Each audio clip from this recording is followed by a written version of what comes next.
এক যে ছিল ছেলে, তার নাম হলো জন। ছেলেটির গায়ে খুব জোর, মাথায় খুব খুব বুদ্ধি। ওয়াও!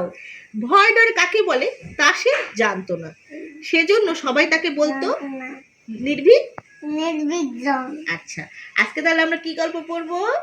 নির্ভীক জনের গল্প। ওকে, তারপর কি হলো শোনো। রাত হলো, রাত বাড়লো, এলো ভূত, এলো পেতনি, এলো ভূত পেতনির ছানারা। দেখো তো ভূত পেতনির ছানা কোথায়? এই তো পালাচ্ছে একটু দেখি। কেন পালাচ্ছে? ওই যে মুগুনি ওকে কিছু কিছু দাওয়াতে ডাকছে। ওরা তো আর জানে না, তারা নানাভাবে ভয় দেখাতে লাগলো জনকে। ওরা তো আর জানে না জন কত বড় সাহসী সাহসী ছেলে, তাই না? জন মুগুর নিয়ে ওদের তারা করলো। ভূত পেতনি আর ভূতের ছানারা পালিয়ে গেল ওর কাছ থেকে। ভয় দেখাতে এসে ওরা নিজেরাই ভয় পেল। সে রাতে আর কোনো উৎপাত হলো না। একটা রাত কাটলো, দ্বিতীয় রাতে প্রাসাদ দুর্গে এলো একটা বিরাট আকারে ভাল্লুক। ভালুকটা জনকে জাপটে ধরে কামড়ে দেবার চেষ্টা করতে লাগলো, কিন্তু আমাদের বীর জন কৌশলে ভালুকের আক্রমণ এড়িয়ে আত্মরক্ষা করতে সক্ষম হলো। কিছুক্ষণের মধ্যে কি করলো বলো তো ভালুক বাবাজি? হেরে গিয়ে রণে ভঙ্গ দিল। জন তার মুখটা ভালো করে কি করলো? হ্যাঁ, বেঁধে ফেললো। তারপর 4 পা বেঁধে ফেলতো, বেশি সময় লাগলো না। তৃতীয় রাতে এলো ভয়ঙ্কর ড্রাগন। কি আসলো বলো তো? ড্রাগন। সাহসী জন নির্ভয়ে তার মুখোমুখি হলো। ড্রাগনের উপর ঝাঁপিয়ে পড়তে গেলে জন চট করে একপাশে সরে গেল।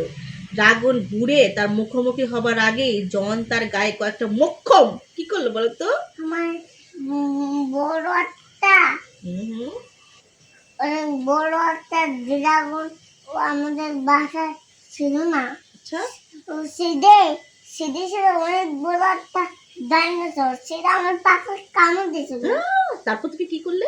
আমি তো একটা দৌড় দিয়েছিলাম। তোমার সাথে পারছে? পারে তোমার সাথে? দৌড় দিতে একবারে কামড় দিস তোমাকে।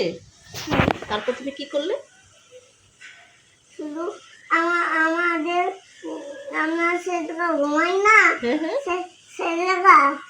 সেটা পিকচার দেওয়া ছিল ছোট ছোট। তোমার কি অনেক সাহস?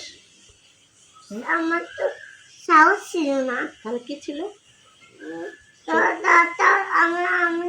তারপরে তো একদম কামড় দিল, একদম দেখা লেগেছে। তুমি তোকে মানো নাই? না, তোমার শক্তি নেই? আমার তো খাবার না। আজকে তুমি খাইছো? কি কি খাইছো? অনেক। এখন তোমার কি শক্তি আছে? তুমি কি কি খাও? কমপ্লেন খাও নাকি? কমপ্লেন খেলে কি হয়? বডি বডি হয়। আর কি খাও বলো তো? তুমি কি কি খাও? নির্ভীক জনের মতো সাহসী হতে চাও? নির্ভীক জন কি খায়? মাছ খাই। তুমি কি খাও? আমি বড় বড় মাংস খাই। তারপর? আমি ডিম খাই। তারপর? ভাত খাই। এখন তোমাকে আর কি কি খেতে হবে? আমার পেট ভরা। মানে সাহসী হতে হলে কি কি খেতে হয় নির্ভীক জনের মতো? শক্তিশালী হতে হলে? আমার তো পেট ভরা খাইয়ে। হ্যাঁ, এই নির্ভীক জন সাহসী ছেলে না? তুমি তো একটা সাহসী ছেলে নির্ভীক জনের মতো। তুমি যদি এরকম নির্ভীক ছায়ান হতে তাহলে তুমি কি করতে? ভূতপেত্রী ছানাদেরকে কি করতে বলো তো? তারা করবে। তারা করবে? মঙ্গল আছে। আর এটা কি? এটা কি? এটা এই যে বড় রাক্ষসকে কি করেছে নির্ভীক জন? নির্ভীক জন কি করেছে? গলা কেটে ফেলেছে। হ্যাঁ, তারপর দেখো কি করছে। গলা কেটে ফেললো। দেখো এমনি করে মাথার বুদ্ধিতে আর ঘুষির জোরে ভয়ঙ্কর ড্রাগনটার সঙ্গে লড়াই করতে লাগলো।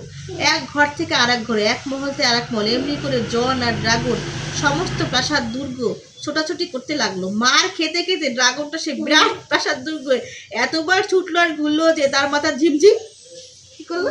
ঝিমঝিম করতে লাগলো। তাহলে আজকে আমাদের গল্প কি পড়া শেষ? ধন্যবাদ, থ্যাংক ইউ।